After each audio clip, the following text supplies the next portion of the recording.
Salut, salut.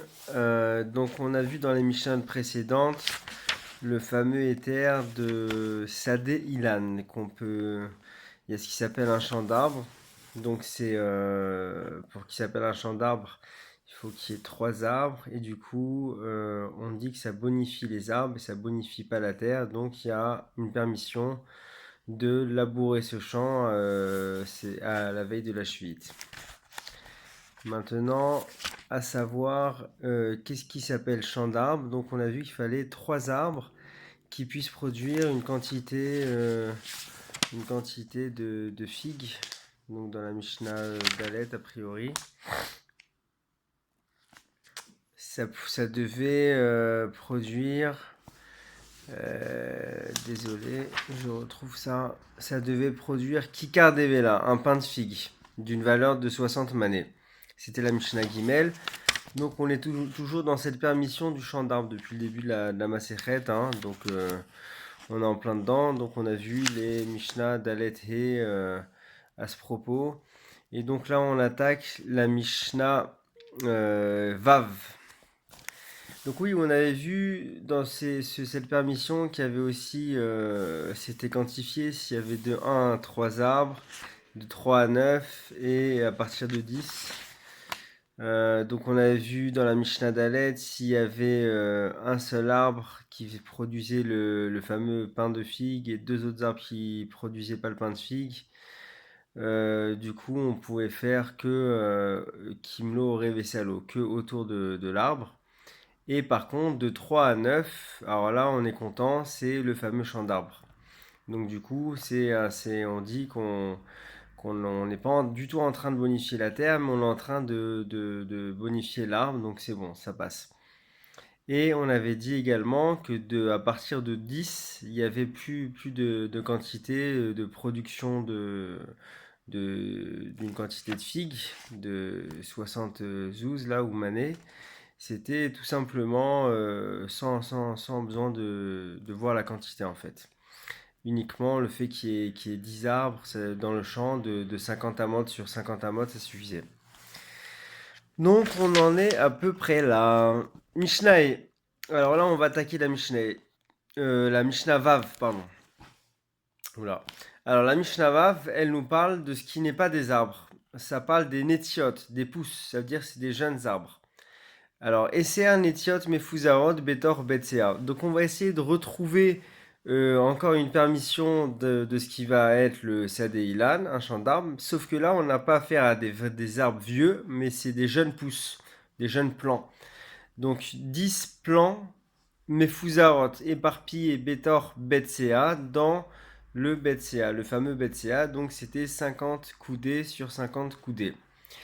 Donc, à partir de 10, nous dit la Mishnah, c'est cool. Roshin kol betsea bishvilan ad Rosh Hashanah. On peut effectivement labourer tout le betsea jusqu'à Rosh Hashanah. Donc, il n'y a pas ce qu'on avait parlé dans l'introduction, la tosefet, le fait de rajouter avant Rosh Hashanah, qui a été de tous les façons enlevé par Rabban Gamliel et son Bedin. En tous les cas, quoi qu'il arrive, à partir du moment où il y a 10 plans, c'est bon, c'est jouable. On a cette fameuse permission, ça revient aux trois arbres qui étaient un peu plus vieux. Et donc on peut y aller. Maintenant, on nous dit la Mishnah, ayu asuyot shura, s'ils étaient faits donc shura en rangée, ou bien s'ils étaient faits mukafot roma, mukafot atara. Je dis Roma parce qu'en fait, il y en a qui expliquent que Atara c'est Roma, c'est-à-dire ils étaient entourés de barrières. Donc du coup, En Chorshin Lahem et la Letzorkan. Misha nous dit qu'on peut labourer que pour eux, qu'il n'y a plus du tout de permission. Si c'est en Shura en forme de ligne ou si c'est en Atara, si c'est avec une barrière, il n'y a plus de permission. Alors pourquoi Très simplement, alors Barthénoura nous explique, quand ils sont éparpillés, alors ok, donc il y en a un peu là, un peu là, un peu là, un peu là, donc toi tu passes un peu de partout, tu as l'impression de labourer pour un champ d'arbres. Maintenant quand c'est de toutes les façons, c'est tout uni, et toi tu peux pas passer du coup dans tout le champ. Les 10 ils sont sur une ligne, toi tu vas passer dans tout le champ, des 50 amotes sur 50 amotes sur toute la surface, c'est pas possible. On comprend très bien que tu laboures la terre et qu'en fait ça perd sa valeur, même s'il y a 10 arbres, ça perd totalement sa valeur. Parce que si c'est éparpillé, voilà, c'est homogène, c'est un champ d'arbres qui est homogène. Maintenant, si c'est en bloc, bah, d'un côté du bloc, tu pourras faire à côté du bloc, juste à côté, mais tout le reste du champ, de la surface du champ, ça supportera pas la permission, le éther de Sadé Ilan, ou Sadé et Cernitiot en l'occurrence, ce fameux champ de 10 pouces. Donc c'était la Mishnah des 10 pouces, des 10 plans. Voilà, appelez-les comme vous voulez. Voilà, ça voilà pour la Mishnah Vav. Ben, on va en faire une autre du coup. Alors Mishnah Zayin, Anetiot Vadlouim. Donc la Mishnah Zayin, elle veut nous incorporer les Dlouim, les courges, les citrouilles, la courge grecque, je sais pas, il y a toutes sortes d'appellations dans les Mefarshim. Donc en fait, c'est un peu de cette famille-là, c'est plutôt gros. Et donc du coup, ça veut rejoindre la permission, le éther des nétiotes, des plants, qu'on vient de parler dans la Mishnah précédente. Et donc la Mishnah nous dit que Mitztarfim, ils peuvent se compléter les Tor Betsea à l'intérieur du Betsea pour arriver au fameux chiffre de 10. Donc jusqu'à là, on sait que 10 plants, bah, on va prendre encore mieux, on va dire 3 arbres, ça c'est bon. On a pris ensuite 10 plants, c'est bon. Maintenant on nous dit, tu sais, même les citrouilles ou les citrouilles grecques, je sais pas exactement c'est quoi, bah, ça peut compléter ce fameux nombre des 10 plants. Si tu as un peu de citrouille, un peu de plants, c'est bon. L'un et l'autre, ça va le faire. Ok, super. Donc, très bien. Alors maintenant, une petite précision des commentaires. Il faut que les plans, ils soient quand même plus, au niveau numérique, ils soient supérieurs aux citrouilles. Donc 6-4, pas 5-5. À partir de 6 plans et 4 citrouilles. Très bien. Rabban Shimon ben Gamliel Omer. Donc Rabban Shimon, fils de Gamliel, dit Kol Asara Dlouim le Betsea. Tu sais quoi, on va pousser le éther, l'histoire des Dlouim, des citrouilles encore mieux. Même 10 citrouilles, c'est bon. C'est jouable, ça le rend un Betsea labourable. Rorshin Kol Betsea de Rosh Hashanah. On peut faire on peut labourer le champ qui est de Betsea, donc de cette surface-là de Betsea, donc 50 coudées sur 50 coudées, à Rosh Hashanah jusqu'à Rosh Hashanah. Voilà, pour la Mishnah Zayin, ben on continue du coup, on embraye sur la Mishnah Chet.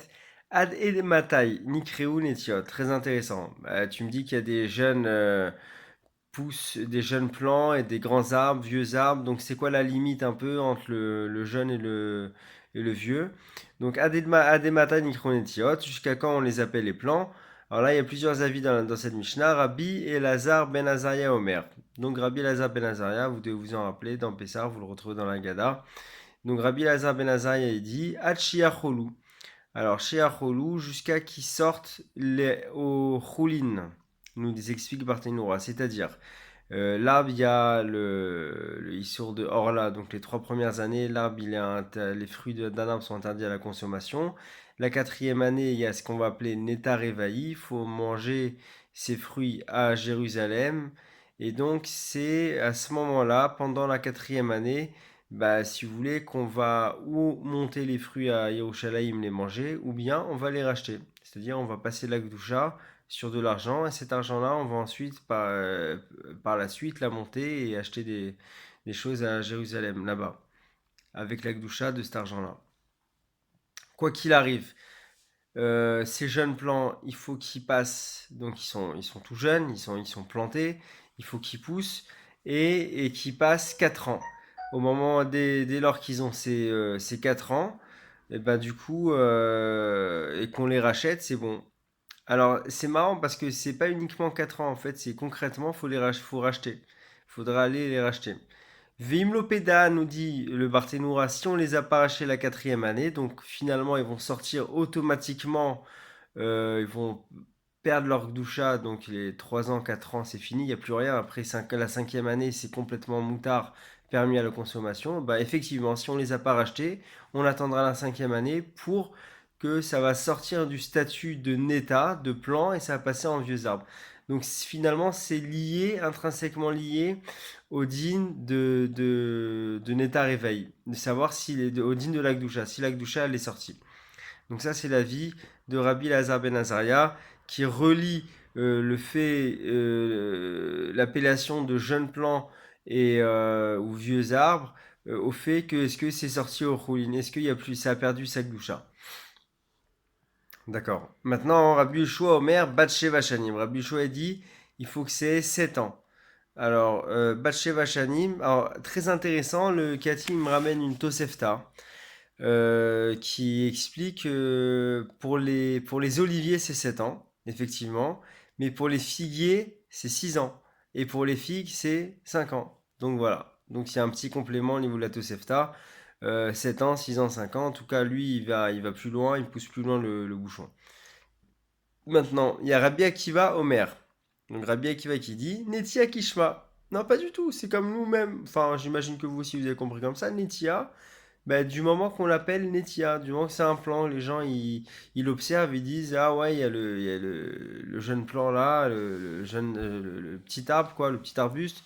Alors voilà, maintenant, c'est du moment que les gens ils commencent à l'appeler un arbre, donc du coup, c'est déjà un arbre. Alors, ça, c'est une des explications, Netia Kishma.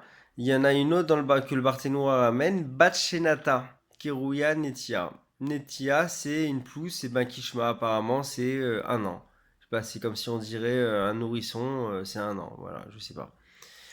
Ensuite, Ilan Shenigmam, un arbre qui est coupé, donc à son tronc, il perd son tronc, là, on l'a rasé. Votir à l'épine, et il y a des petites pousses qui commencent à sortir, des petites feuilles qui commencent à sortir. Mitefar kulmata, donc si il reste moins d'un téphar, donc un téphar c'est ça, hein, c'est une poignée. Moins d'une poignée, Kintia. Dans ce cas-là, c'est le din d'un jeune plant. Donc c'est un vieil arbre qu'on a rasé et du coup on a rasé mais il reste moins que cette poignée et du coup ça a repoussé un peu et donc si on l'a rasé et qu'il restait moins d'une netia et moins d'un téphar, il restait moins d'une poignée, Kintia. Du coup on le considère comme un plant. Mi-téphar kulma là, maintenant s'il y a plus qu'un téphar, donc on l'a rasé, mais bon, il restait quand même un peu plus qu'une poignée. Alors qu'Ilan, il garde son statut d'arbre. D'ivré Rabbi Shimon. Selon Rabbi Shimon, et la halacha, elle est comme Rabbi Shimon. Donc voilà, on a fini le premier Pérec. À très bientôt pour la suite.